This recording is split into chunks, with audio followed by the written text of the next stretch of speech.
నమస్తే, welcome to our channel. మనతో పాటుగా సీనియర్ జర్నలిస్ట్ సత్యమూర్తి గారు ఉన్నారు. వారిని అడిగి కొన్ని వివరాలు తెలుసుకుందాం. సార్ నమస్తే. సార్ వైఎస్ఆర్ జిల్లాలో పులివెందుల, ఒంటిమిట్ట జెడ్పీటీసీ స్థానాలతో పాటు వివిధ జిల్లాల్లోని 3 ఎంపీటీసీ స్థానాలు, 2 గ్రామ పంచాయతీల సర్పంచ్ ఎన్నికలకు రాష్ట్ర ఎన్నికల కమిషనర్ నోటిఫికేషన్లు జారీ చేశారు. పులివెందుల, ఒంటిమిట్ట జెడ్పీటీసీ స్థానాలు, మణీంద్రం, వేపకంపల్లి, విడవలూరు ఎంపీటీసీ స్థానాలకు 12న పోలింగ్ నిర్వహించినట్లు తెలిపారు. 14వ తేదీన ఓట్లను లెక్కిస్తారని పేర్కొన్నారు. మరి మొత్తం రాష్ట్రం మొత్తం కూడా పులివెందుల బై ఎలక్షన్స్ పైనే చూస్తున్నారు సార్. ఉత్కంఠంగా కూడా మారింది. మరి అక్కడ ఏం జరుగుతుంది, ఏంటి మీ విశ్లేషణ? ఇక్కడ ఎందుకు ఇంత ఆసక్తి, మొత్తం రాష్ట్రం మొత్తం అటువైపు ఎందుకు చూస్తున్నారు అంటే, పులివెందుల పులి ఉన్నాడు కదా మన వైఎస్ జగన్మోహన్ రెడ్డి, ఆయన తీసుకొచ్చిన హైప్ అన్నమాట. మొత్తం ఇప్పుడు ఆ స్థానాలకి బై ఎలక్షన్లు జరుగుతున్నాయి. ఏముంది అందులో, పెద్ద గొప్ప విషయం ఏముంది? బై ఎలక్షన్లు జరిగితే వదిలేయచ్చు. కానీ జగన్మోహన్ రెడ్డి ఏం చేశాడు అంటే, వైఎస్ అవినాష్ రెడ్డిని పంపించి ఈ స్థానం మనం ఎట్లైనా గెలవాలి అని మొదలుపెట్టాడు.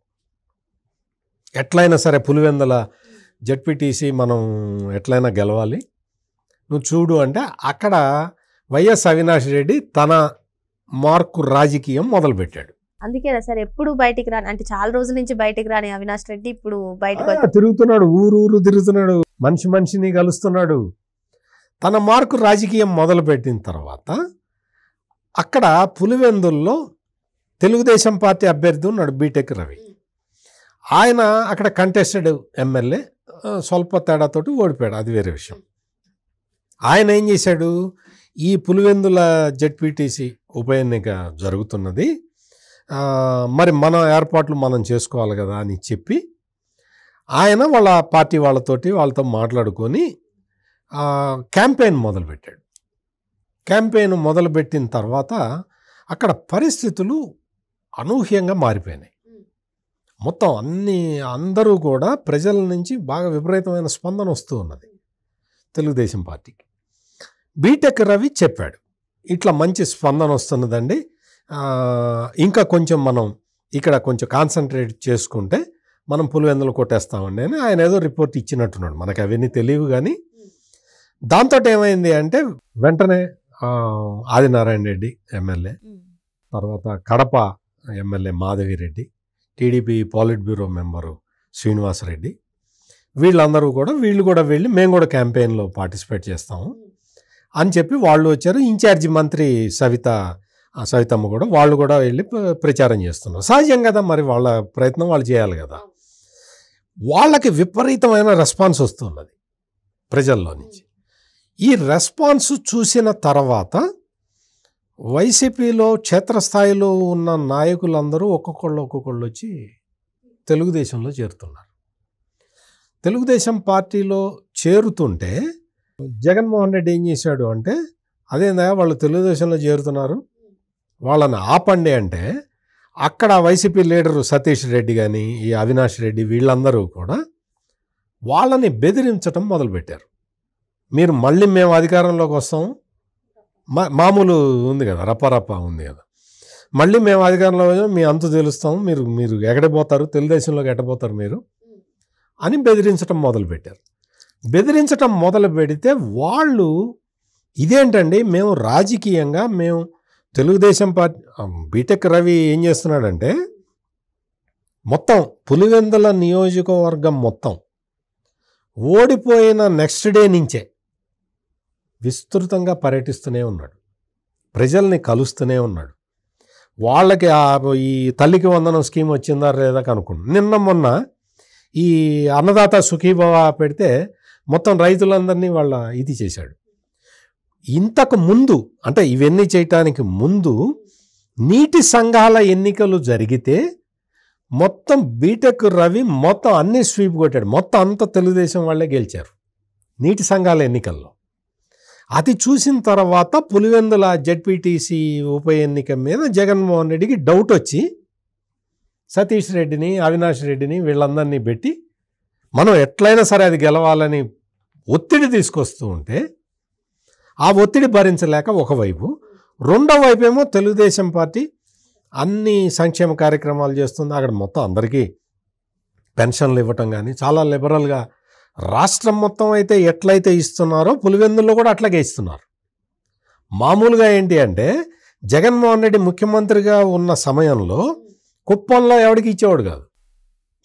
చంద్రబాబు కాన్స్టిట్యున్సీ కాబట్టి అక్కడ భరత్ అనే ఒక అతన్ని పెట్టి ఆ ఎమ్మెల్సీ అనమాట, అతనికి ఎమ్మెల్సీ ఇచ్చి అతను చెప్పిన వాళ్ళకే ఇచ్చేవాడు. కానీ పులివెందుల్లో అట్లా చేయటల్లా. పులివెందుల్లో ఆయన బీటెక్ రవి కావాలండి అని చెప్పితే ఇస్తున్నారు. లేదు సర్వే చేసుకొని ఆ నామ్స్ ప్రకారం గవర్నమెంట్ నిబంధనల ప్రకారం అర్హులైన వాళ్ళందరూ ఏ పార్టీ వాళ్ళు అనేది చూడకుండా అందరికీ ఇస్తున్నారు సంక్షేమ పథకాలు. దాంతో ఏమైపోయింది, ప్రజల్లో ఒక రకమైన ఆలోచన వచ్చింది. ఆ రోజున మనం జగన్మోహన్ రెడ్డికి ఓట్లు వేసాము, ఈ విషయం మన బీటెక్ రవికి ఓటు వేయలేదు, ఈ విషయం తెలిసినా కానీ కూటమి ప్రభుత్వం మన సంక్షేమ పథకాలను ఆపటం లేదు అన్న ఒక స్థిరమైన నిర్ణయానికి వచ్చి ప్రజలందరూ తెలుగుదేశం వైపు చూస్తూ ఉన్నారు. ఇది అక్కడ క్షేత్రస్థాయిలో జరుగుతున్నది. ఈ క్షేత్రస్థాయిలో జరుగుతున్న ఈ మార్పుల్ని చూసి తట్టుకోలేక ఈ సతీష్ రెడ్డి, ఈ అవినాష్ రెడ్డి, ఈ గ్యాంగ్ అంతా ఉంది కదా, వీళ్ళు దాడులకి తెగబడుతూ ఉన్నారు. దాడులకి తెగబట్టమే కాకుండా వీళ్ళు ఒక ప్రచారాన్ని తీసుకొచ్చారు. స్థానిక సంస్థల ఎన్నికలు ఎవరు నిర్వహిస్తారు? ఎన్నికల కమిషన్ నిర్వహిస్తుందా, లేదు రాష్ట్ర ప్రభుత్వం నిర్వహిస్తుందా, పోలీసుల సహాయంతో అని రకరకాల ఒక అపోహల్ని క్రియేట్ చేయడానికి శతవిధాల ప్రయత్నం చేస్తూ ఉన్నారు. నిజంగా జగన్మోహన్ రెడ్డి టైంలో స్థానిక సంస్థల ఎన్నికలు ఎట్లా నిర్వహించాడో అందరికీ తెలుసు కదా. వేరే వాళ్ళని నామినేషన్ కూడా వేయకుండా అడ్డుకున్నారు కదా. మరి ఇప్పుడు ఆ పరిస్థితి ఉందా? నామినేషన్ వేసాడు కదా, నీ క్యాండిడేట్ కూడా నామినేషన్ వేసాడు కదా, అందరూ ప్రచారం చేసుకుంటున్నారు కదా. నీ అవినాష్ రెడ్డి వెళ్తున్నాడు, ప్రచారం చేస్తున్నాడు కదా, పోలీసులు ఆపుతున్నారా? నీ సతీష్ రెడ్డి వెళ్తున్నాడు, ఊరు తిరుగుతున్నాడు, ఎవరిని ఆపారా? సతీష్ రెడ్డి బెదిరిస్తూ ఉంటే అడ్డుకుంటున్నారు. నువ్వు బెదిరించద్దు, ప్రచారం చేసుకో అని పోలీసులు కూడా చెప్తూ ఉన్నారు. అందుకని ఇటువంటి పనులన్నీ చేస్తున్న జగన్మోహన్ రెడ్డి అండ్ బ్యాచ్ ఈ రోజున పులివెందుల్లో తెలుగుదేశం పార్టీ అభ్యర్థికి వస్తున్న స్పందన చూసి భయం పుట్టుకొని మొత్తం ఇవాళ సాక్షి పేపర్ తిరగాయండి, మొత్తం అన్ని పులివెందుల గురించి వార్తలే. ప్రజాస్వామ్యం ఎక్కడికి పోయింది అంటాడు. వైసీపీ కార్యకర్తల్ని టార్గెట్ చేస్తున్నారని కూడా అంటారు. ప్రజాస్వామ్యం సురక్షితంగా ఉంది, సురక్షితంగా లేని మీ పార్టీ. అది తెలియక ప్రజాస్వామ్యానికి ఏమైంది అని పెద్ద పుంకాలుగా రాసుకుంటున్నారు. మీరు ఎన్ని రాసుకున్నా నిబంధనల ప్రకారం ఎన్నికలు జరుగుతున్నాయి. అక్కడ గెలుపు ఓటములు ఎవరివి అనేది ఎలక్షన్ తర్వాత ప్రజలు నిర్ణయిస్తారు. ఇప్పుడే మీరు కంగారు పడాల్సిన అవసరం ఏముంది? క్షేత్రస్థాయిలో తెలుగుదేశం పార్టీకి అనుకూలంగా ఉంటే తెలుగుదేశం పార్టీ క్యాండిడేట్ గెలుస్తాడు. తెలుగుదేశం పార్టీకి అనుకూలంగా లేకపోతే మీ క్యాండిడేట్ గెలుస్తాడు. మీరు ఎవరి ప్రచారం వాళ్ళు చేసుకోవాలి. కానీ క్షేత్రస్థాయిలో ఉన్న పరిస్థితి ఆధారంగా పార్టీ మారి వస్తున్న నాయకులని నువ్వు బెదిరించటం ఏంటి? మళ్ళీ మీ అంతు చూస్తానని చెప్పటం ఏంటి?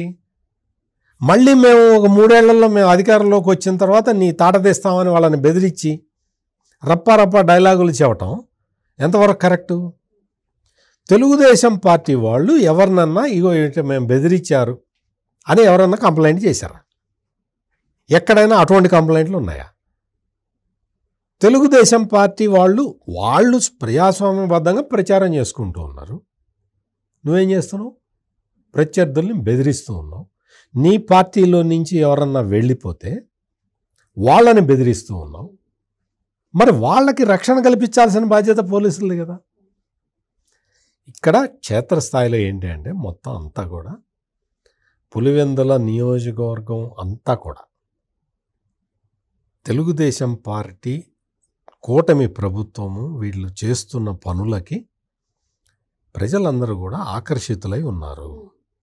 ఇది ఇప్పుడు కాదు, మొన్న జరిగిన అంటే 13 నెలల కిందట జరిగిన అసెంబ్లీ ఎన్నికలలో జగన్మోహన్ రెడ్డి అప్పటికి ముఖ్యమంత్రిగా ఉండి పులివెందుల్లో ఎంతోమంది తెలుగుదేశం పార్టీ కార్యకర్తల్ని అంటే పోలింగ్ బూతులుగా మేము ఉంటాము అని పేరు ఇచ్చిన కార్యకర్తల్ని పట్టుకొని పోలీసులు అక్రమ కేసులు పెట్టి మేము పోలింగ్ ఏజెంట్లుగా మేము ఉండము అని రాయించుకొని బెదిరించి వాళ్ళని పంపించేశాడు. అయినా సరే మొత్తం అన్ని పోలింగ్ బూతుల్లో తెలుగుదేశం పార్టీ ఏజెంట్లని ఈసారి బీటెక్ రవి పెట్టాడు. మొన్న అసెంబ్లీ ఎన్నికల్లో పెట్టిన తర్వాత జగన్మోహన్ రెడ్డికి ఇవన్నీ తెలుసుకొని మరీ దరిద్రమైన విషయం ఏంటంటే జగన్మోహన్ రెడ్డి పులివెందుల్లో ఓటర్లకి డబ్బులు కూడా పంచుకున్నాడు తను గెలవడానికి, తను ఓడిపోతే కష్టం అని. ఎందుకు అంటే ఆయన మిసెస్ వెళ్ళి ప్రచారం చేస్తేనే పాస్బుక్ మీద మీ ఆయన ఫోటో వేసుకుంటున్నాడు అది తీసేయమని చెప్పు అని ఎదురు తిరిగారు కదా, మహిళలు ఎదురు తిరిగారు. లింగాల మండలంలో మహిళలు అయితే ఎదురు తిరిగారు. వైనాట్ 175 వైనాట్ కుప్పం అన్న పరిస్థితి వైనాట్ పులివెందులు అవుతుంది అనే పరిస్థితికి వచ్చింది, తిరగబడిపోయిందని చెప్పి గత అసెంబ్లీ ఎన్నికల్లోనే డబ్బులు పంచి గెలిచాడు జగన్మోహన్ రెడ్డి. ఇప్పుడు పరిస్థితి మొత్తం కూడా తెలుగుదేశం పార్టీకి అనుకూలంగా ఉన్నది. అందరూ కూడా అక్కడ కష్టపడి పనిచేస్తూ ఉన్నారు, ప్రజల్ని కన్విన్స్ చేస్తూ ఉన్నారు, చెప్తూ ఉన్నారు. ఈ డెమోక్రటిక్ ప్రాసెస్ జరుగుతున్నప్పుడు వాస్తవ పరిస్థితి అర్థమయ్యి వైసీపీ వాళ్ళు గగ్గోలు పెడుతున్నారు. మరి పులివెందుల్లో టీడీపీకి వస్తున్నటువంటి స్పందనను చూసే ఇటువంటి ప్రచారాలకు వైసీపీ తెరలేపుతుందని చెప్పి సార్ చెప్తున్నారు. మరో అంశంతో మళ్ళీ కలుద్దాం. Thank you sir. నమస్కారం.